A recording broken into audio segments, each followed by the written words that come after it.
अस्सलाम वालेकुम फ्रेंड्स। आज मेरे साथ अली अदनान साहब हैं। अली अदनान साहब अभी रिसेंटली साइप्रस से आए हैं, बेसिकली पाकिस्तान से ताल्लुक़ रखते हैं।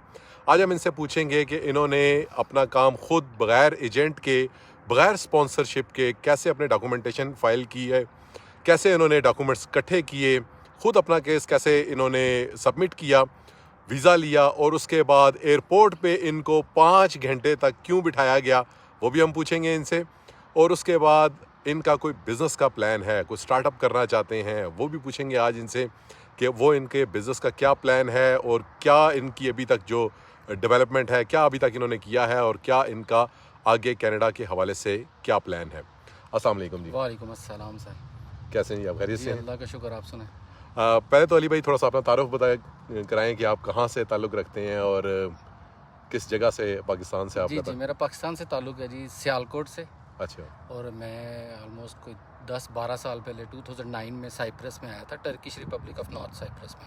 अच्छा, टर्किश साइड, साइप्रस की मेरे ख्याल में 2 साइड हैं। या बिल्कुल इसी तरह एक रिपब्लिक ऑफ साइप्रस जिसको कहते हैं, वो नॉर्मली उसको लोग यूज़ करते हैं जी, ये ग्रीस साइप्रस है। अच्छा, और एक है Turkish Republic of part, Cyprus जो है ना टर्किश रिपब्लिक है, उसको TRNC और कुछ लोग उसको कुजे किब्रस भी कहते हैं उनकी अपनी लैंग्वेज में। अच्छा। मैं वहाँ पे एक उनका सिटी है करीनिया, जिसको उनकी लैंग्वेज में गिरने कहते हैं। अच्छा। वहाँ पे मैंने जी एक 4 स्टार 5 स्टार होटल है ऑस्कार ग्रुप ऑफ कंपनीज के नाम से, वहाँ पे मैंने जॉब की ऑलमोस्ट तकरीबन 10 साल।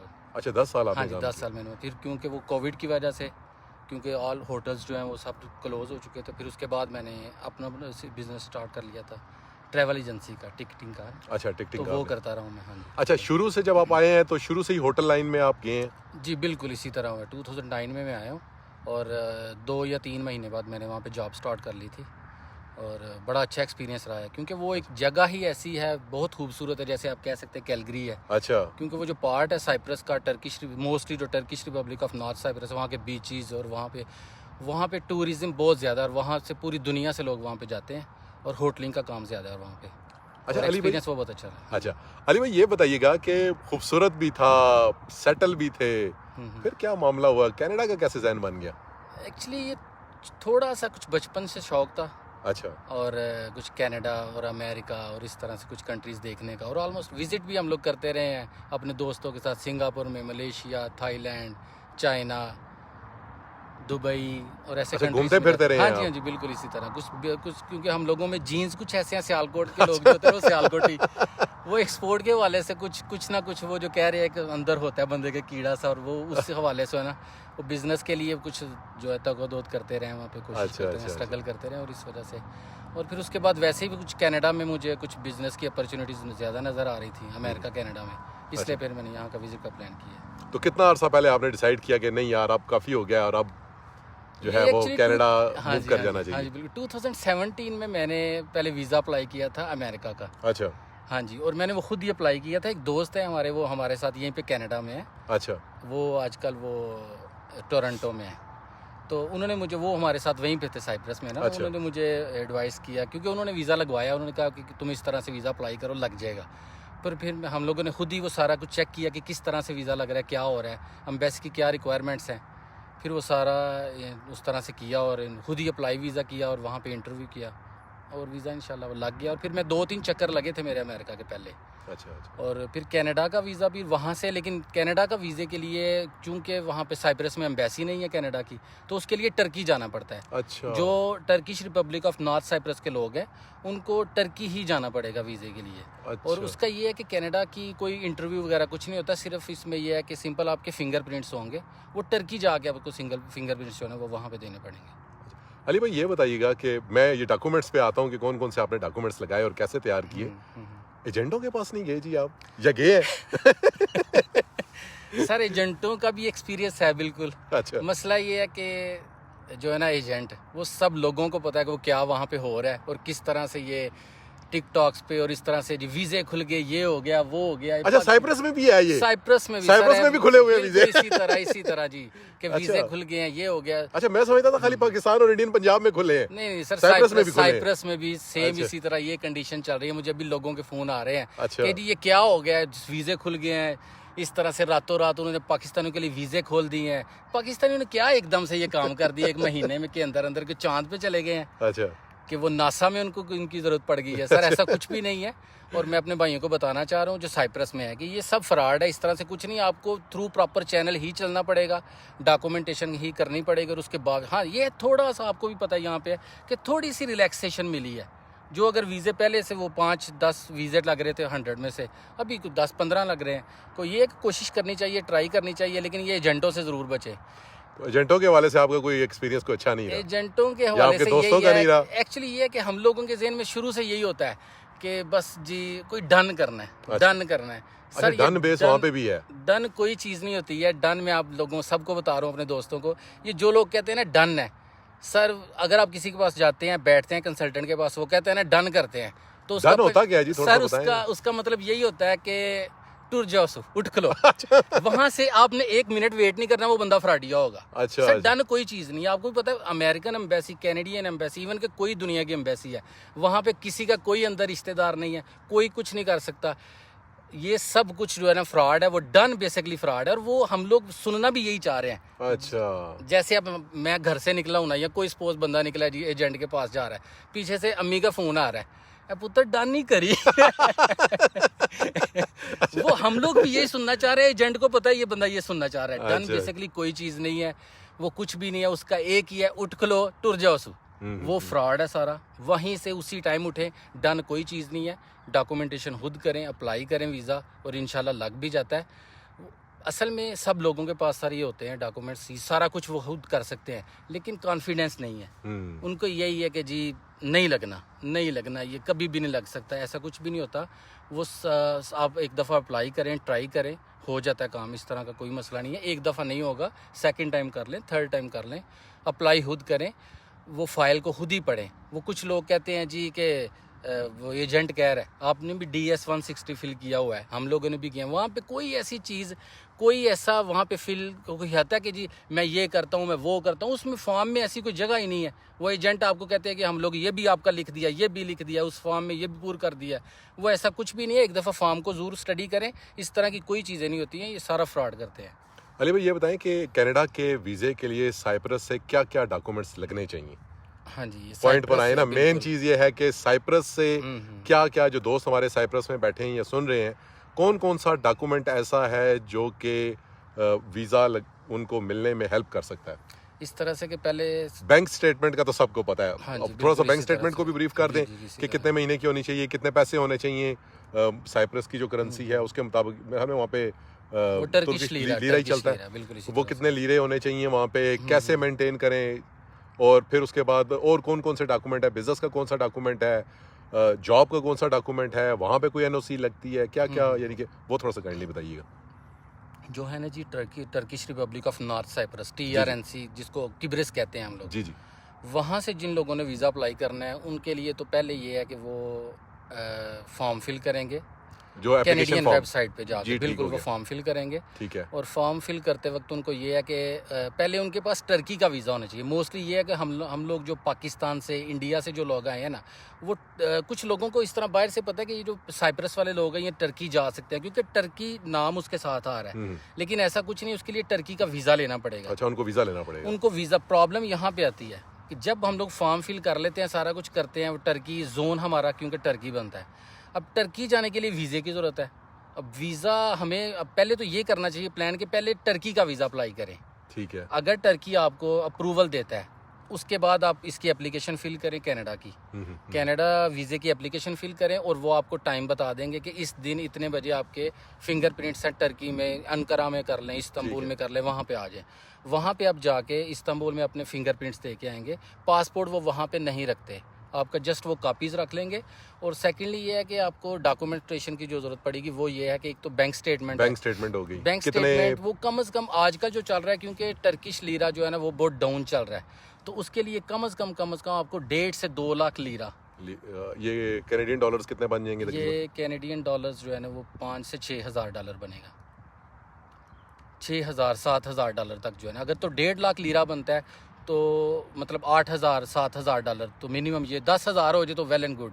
अच्छा, कैनेडियन डॉलर जो है 10,000 कैनेडियन डॉलर्स। बिल्कुल, वो 2 लाख लीरा होना चाहिए। 2 लाख लीरा होना चाहिए। बिल्कुल एंडिंग जो ये आप बता रहे हैं closing balance है, साइप्रस से? साइप्रस जो टर्किश पार्ट साइप्रस है, वो दूसरे ठीक का है। भी मैं आपको बाद में बताता हूँ। अच्छा, और सेकेंडली ये है कि जिस बंदे के पास ये लोग हम लोग काम करते हैं वहाँ पे, जैसे किसी होटल में, मोस्टली होटल्स में लोग जॉब करते हैं, और इंशात जैसे कि वहाँ पे वो कंस्ट्रक्शंस की कंपनीज हैं, वहाँ पे जॉब्स करते हैं। वहाँ पे जिनके पास एम्प्लॉय यानी जो एम्प्लॉय हैं वो आपको एक लेटर इशू करते हैं जिसके ऊपर ज़रूरी नहीं कि ये लिखा हो कि ये इस बंदे को हम लोग कनाडा जाने के लिए 15 डेज़ ऑफ हॉलीडेज़ दे रहे हैं। वो जस्ट आपको 15 डेज़ की एक लीव लिख देंगे लीव लिख देंगे। कि आपको ये 15 दिन के लिए ये बंदा हमसे छुट्टी लेके जा रहा है, और वापस जब आएगा ना तो हमारी जॉब इसके लिए रेडी है। एक वो इसको लेटर चाहिए होता है। और थर्ड इनको चाहिए होता है वहाँ पे, इसको सिगोरता दोकुम कहते हैं उनकी लैंग्वेज में। सिगोरता दोकुम ये बेसिकली होता है कि जो हम लोगों का वहाँ पे इंश्योरेंस पे हो रही है ना, अच्छा, हाँ, उसके कुछ फॉर्म्स और वो सारा कुछ वहाँ पे हमारे एक ऑफिस है, वहाँ से मिलता है TRNC में ना। इनके हर ऑफिस में कुछ लेफ्कोशा में, कुछ गिरने में ऑफिस हैं, वहाँ से लास्ट 3 मंथ्स की ना आपको वो सिगोरता दोकुम उसको कहते हैं, वो लेके आना है सर आपने। और वो भी आपको चाहिए, वो आपको सिगोरता, वो आपकी इंश्योरेंस चेक करते हैं कि क्या ये इंश्योरेंस पे हो रही है इस बंदे की कि नहीं हो रही। अच्छा। क्योंकि पासपोर्ट के ऊपर जो वीज़ा लगा होता है सर, वो तो 2 साल का होता है, 1 साल का होता है, या आजकल वहाँ पे येलो कलर का पेपर इशू हो रहा है, वो 1 साल का होता है। कई दफ़ा वो पीछे से एग्जिट हो चुका होता है, आपकी इंश्योरेंस पे नहीं हो रही होती, लेकिन आपके पास वो वीज़ा होता है। सही। इसको वो चेक करने के लिए वो सिगोरता दोकुम मांगते हैं, जो कि इंश्योरेंस की हमारी डिटेल्स है सारी, सही। वो उनको निकलवा के देनी होती है। और उसके बाद नेक्स्ट जब चले जाएं तो होटल की बुकिंग है, टिकट की रिजर्वेशन है, और अगर आपके पास कुछ कनाडा में कुछ आपके रिलेटिव्स हैं वहाँ से इनविटेशन मंगवा लें, वेल एंड गुड, वो वीज़े में थोड़ी हेल्प करेंगे। और अगर बिजनेस कोई बंदा कर रहा है तो फिर वो क्या क्या वो लगाएगा? बिज़नेस के डॉक्यूमेंट्स वहाँ के लगवाएगा, क्योंकि जैसे यहाँ वहाँ की चैम्बर ऑफ कॉमर्स है, उन्होंने कुछ उनको जो है ना पेपर्स इशू किए होते हैं। जैसे हमारे पाकिस्तान में चैम्बर्स ऑफ कॉमर्स की तरफ बिल्कुल से ऐसे लेटर्स होते हैं, ऐसे साइप्रस में भी होती है। उनकी कॉपीज़ लगती हैं, वो 3 से 4 वो डॉक्यूमेंट्स होते हैं, उनकी कॉपीज़ साथ लगती हैं, वो आप लोगों ने लगा लेनी है। उनका भी साथ सिकोरता दोगम वो जो अब भी वो जो भी है वो तो ऑलरेडी वो तो तो जाहिर, लगेगा वो ही जब भी आप इंश्योरेंस की डिटेल्स निकलवाएंगे अपनी की, तो वो उसमें सारा कुछ सामने आ जाएगा। उसमें सारी डिटेल्स आती हैं कि आपने पहले कहाँ पे जॉब्स की हैं। तो इसमें कोई भी बंदा है वो अप्लाई कर सकती है, ज़रूरी नहीं है कि कोई होटल का वर्कर कर सकता है, उसमें किसी तरह का भी आपका वहाँ पे लिखा हो। अगर आप कंस्ट्रक्शन के वर्कर हैं अप्लाई कर सकते हैं, डजंट मैटर, किसी भी जॉब पे हैं, कुछ भी हैं, आप कर सकते हैं अप्लाई, और इंशाल्लाह वीज़ा लगेगा, कोई ऐसा मसला नहीं है, आप अप्लाई करें। लेकिन उसके लिए यह आपको एक टर्की का विज़िट करना पड़ेगा, वहाँ पे फिंगरप्रिंट्स लगेंगे। उसके बाद वो ऑटोमेटिकली आपको ईमेल पे आपसे राब्ते में रहेंगे। आप पोर्टल जब फिल करेंगे कनाडा के लिए तो वो मैं आपसे ईमेल में रब्ता कर लेंगे। तो अगर आपका इंशाल्लाह वीज़ा लग जाए तो वो कहेंगे पासपोर्ट हमें भिजवा दें, और आप पासपोर्ट भिजवाएंगे और आपका वीज़ा लग and you are ready to go अच्छा। कनाडा। और अगर दूसरी साइड पे हैं आप वो उधर से रिपब्लिक ऑफ साइप्रस में थोड़ा सा डिफरेंट है। वहाँ पे ना मोस्टली लोग जो हैं वो इलीगल है। अच्छा, इलीगल बंदा अप्लाई नहीं कर सकता। वहाँ पे जो लीगल लोग हैं वो कुछ शादियाँ उन्होंने की हुई हैं, वहाँ पे वो पिन स्लिप, वो उनको वो येलो स्लिप कहते हैं, इस तरह से कुछ करके वो उसी तरह से उनके भी वो डॉक्यूमेंट्स लगेंगे। बाकी तो सारा कुछ वैसा ही है, लेकिन उनको वहाँ पे अपने आप को लीगल वो किस तरह से हुए हैं उसके लिए सिर्फ एक डॉक्यूमेंट, जैसे यहाँ पे 40 माइजन जैसे इसको कहते हैं हम लोग टर्की लैंग्वेज में ना, जो वर्क परमिट है। अब वहाँ पे वर्क परमिट इशू नहीं होता है, बहुत थोड़े से लोग हैं, शायद चंद इंडियंस हों जिनके पास वर्क परमिट्स हैं। तो वहाँ पे वो जिस तरह से लीगल है, अगर उन्होंने शादी की है, उनके पास कोई उस चीज़ का डॉक्यूमेंट है, अगर उन्होंने कोई जैसे वहाँ पे कोई रेफ्यूजी क्लेम किया हुआ है, उनका डॉक्यूमेंट, इमिग्रेंट है किसी तरह से, उस चीज़ का डॉक्यूमेंट है। बाकी तो सारी चीज़ है, लेकिन वहाँ पे ये है कि कैनेडियन एम्बेसी है। एम्बेसी है। अब ये वहाँ बताएं पे अली वो- भाई कि उन लोगों को यूनान जाने की जरूरत नहीं है, ग्रीस जाने की जरूरत नहीं, नहीं, उनको जरूरत नहीं है, वो already उनके बिल्कुल- फिंगरप्रिंट्स उधर ही हो बिल्कुल- जाएंगे, बिल्कुल क्योंकि वो एक रिकग्नाइज्ड कंट्री है, और अच्छा। उसमें ऑलमोस्ट सारे कंट्रीज़ की एम्बेसीज अवेलेबल है। ओके, वहाँ से कोई इशू नहीं है। वहाँ से कोई इशू नहीं है, वहाँ से आप वीज़ा अप्लाई कर सकते हैं इजीली। अच्छा, हाँ, बाकी तो- एजेंटों से बचें। अच्छा, वो एजेंट इस तरह फिर आपको वो लॉलीपॉप देते हैं ना, कि वो जी कह देते हैं कि ये बस आपका काम हो गया, और तो वो आप आपसे निगरान वो फाल करते होंगे। क्या है, वो एक्चुअली करते हैं कि वो आपसे ना 2-3 लाख पाकिस्तान में अगर अप्लाई करते हैं ना तो कहेंगे डन नहीं, लेकिन 2-3 लाख रुपीस जो है ना वो आपसे आपसे किसी ले ना लेंगे। किसी तरह से कहेंगे जी इंश्योरेंस की मद में या इस तरह से करें, और बाद में आपको Cover वो letter कहते ये जैसे वो हम लोग पाकिस्तान में वो क्रिकेट खेलते थे ना बचपन में, तो टीम नहीं आई, सब लोग वेट करते रहे, टीम नहीं आई, अब नेक्स्ट वो अगली टीम है उसके पास बहाना कि कोई नहीं है, तो वो कहते थे यार वो टीम दा बुफोत हो गया। अच्छा, वो इस तरह से जी सर बड़े बहाने वगैरह लगाते हैं, तो उनसे बचें, डन कोई चीज़ नहीं है। अच्छा, ये बताएं कि प्लान कितने दिनों का होना चाहिए कनाडा का? कम से कम 15 से 20 दिन। 15 से 20 दिन का प्लान होना चाहिए। 15 से 20 दिन, इससे कम नहीं। अच्छा, क्योंकि 2 कनाडा वीक्स का बहुत बड़ा है। हाँ, 2 वीक्स का कम वीक्स का से कम। प्लान बिल्कुल इसी तरह से। हाँ जी। और ये बताएं साथ में कि अच्छा एयरपोर्ट की बताएं जी, एयरपोर्ट पे क्या सर सीन हुआ? एयरपोर्ट में मेरा एक्चुअली ये है कि मेरा क्या क्यों आपको 5 घंटे इन्होंने लटकाई रखा, क्या हुआ? हुआ कैसे ये फिर? कि मेरा एक्चुअली ये था कि मेरा बिजनेस है वहाँ पे टिकटिंग का। मुझे वहाँ पे काफ़ी लोग जानते हैं, उनको पता होगा, जब वो देखेंगे उनको पता है मेरा टिकटिंग का काम है वहाँ पे। तो टिकटिंग के काम के लिए चूँकि वो ट्रैवल एजेंट? हाँ, ये ट्रैवल ओके, एजेंसी है। अच्छा, तो वहाँ पे लोग मुझे पासपोर्ट की कॉपीज़ भेजते हैं कि जी ये हम लोगों की ये टिकट बना दें, डिटेल्स अच्छा। जो भी हैं अलहदा से लिख के तो नहीं भेजते, वो इजी करने के लिए सिर्फ कॉपी व्हाट्सएप पे सेंड कर दी। सर वो मेरे पासपोर्ट में एक कॉपी थी उसकी ना, पासपोर्ट की किसी की टिकट के लिए आई हुई थी। किस जगह कॉपी थी आपके डॉक्यूमेंट्स में? मेरे नहीं, मेरे उसमें मोबाइल में थी। आपका मोबाइल चेक किया? सर वो आते ही पहले आपसे मोबाइल लेंगे। अच्छा, मोबाइल ले लिया उन्होंने? मोबाइल वो आपसे ये सारी चीजें लेंगे। एयरपोर्ट पे उतना इजी नहीं होता, कई दफा बड़ा इजीली होता है, आप बस चले जाते अच्छा, हैं। आपका मोबाइल लिया और मोबाइल सर लिया उन्होंने, मोबाइल लेके रख लिया, मुझे बिठा दिया साइड पे, क्वेश्चनिंग की है क्योंकि चूंकि मैं वहाँ पे आता रहता रहा हूँ अमेरिका में भी, तो कोई इतनी खास नहीं है मेरी। उनको एक उसमें से किसी एक भाई की वो है ना वो पासपोर्ट की कॉपी नज़र आ गई। अच्छा, तो मुझे कहते हैं जी ये कौन है? मैंने देखा, मुझे अब याद नहीं आ रहा था कौन है। मैंने कहा ये जी अच्छा। मेरा इस तरह से काम है। पहले तो वो मान ही रहे, कहते हैं अगर तुम्हारा कोई काम है तो इसमें कुछ और इस तरह की कोई चीज़ नहीं है। फिर मैंने उनके ना काफ़ी अफिसर आ गए वहाँ पे। अच्छा, वो सारों को इकट्ठा कर लेके आ रहे? बिल्कुल, और बंदा आ गया कोई? एक जगह से सेकंड जगह पे शिफ्ट किया, वहाँ पे बिठा के उन्होंने इंटरव्यू किए कि ये कॉपीज तुम्हारे पास क्यों है। फिर अच्छा। मैंने उनको सारी डिटेल्स और अपने दूसरे व्हाट्सएप से सारी डिटेल्स निकाल के बताई कि देखें जी ये मेरा टिकटिंग का काम है और ये टिकट्स देखें 100 की तादाद में टिकट्स हैं, पासपोर्ट की कॉपीज़ हैं और इस वजह से मेरे पासपोर्ट में कॉपीज़ है। अच्छा, तो मैं बस यही कहूँ, वो उन्होंने मुझे छोड़ दिया। फिर 5-4 घंटे बाद उन्होंने मुझे छोड़ दिया। 4-5 काफ़ी घंटे जो है ना, बिठाई वो बहुत रखा? लंबा इंटरव्यू अच्छा, कि कहाँ से आई, क्यों किया, ऐसे इस तरह से क्यों, नहीं तुम कोई किसी का कोई वीज़ा लगवा रहे थे, तुम इस तरह के काम में इन्वॉल्व हो।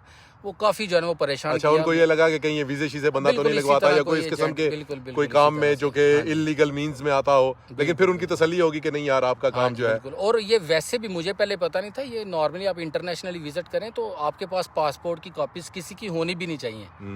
और मैं यही भाइयों सबको कहूँगा कि जब भी आप कभी किसी भी विजिट पे आए तो मोस्टली अव्वल तो ज़रूरत नहीं पड़ती किसी की कॉपी आपके मोबाइल में क्या कर रही है पासपोर्ट की कॉपी। तो बिल्कुल ये कभी रिस्क ना लें इस तरह का, पासपोर्ट की कॉपी किसी की आपके मोबाइल में नहीं होनी चाहिए। ये ज़रूर आप लोगों ने इस चीज़ का ध्यान रखना है।